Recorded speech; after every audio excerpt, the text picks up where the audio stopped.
I recently got an anxious email from two journalism students at the journalism school where I teach in Canada.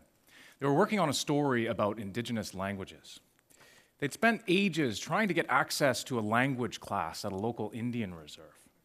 The community finally said, yes, you can come in if we can approve your story. The student's deadline was just around the corner. They asked me, what do we do? Now, I'm an Ojibwe Indian, so I completely understand why First Nations may distrust reporters. But editorial independence is non-negotiable. I emailed a few tips. This is the story they finally produced. It's about a rap artist who sings in her native language and she's teaching it to her baby. It's a fantastic story. The students just needed some advice because it can feel overwhelming when you experience the clash between Indigenous and newsroom cultures. But if you're a journalist in Moose Jaw or Montreal and you need help with how to bridge that divide, where can you turn? My answer is an online guide where journalists and students and educators can learn ways to develop news stories in Indigenous communities. Or they can get an answer to a question like, can I film that ceremony or not?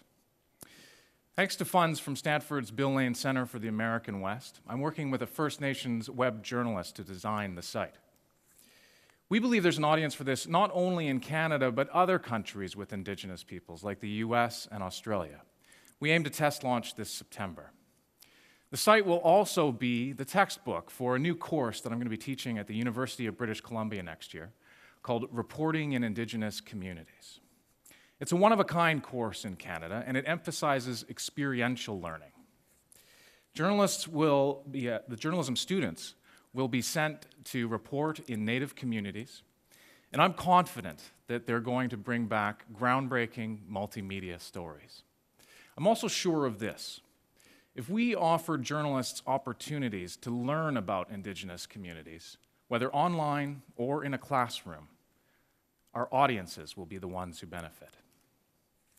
I'd like to wrap up with a quote, a translated fragment of an Ohlone song. I am dancing. On the edge of the world, I am dancing. I love that quote. To me, it sums up my year at Stanford and also my anticipation as I prepare to take my projects home. Jimmy Gwitch, thank you.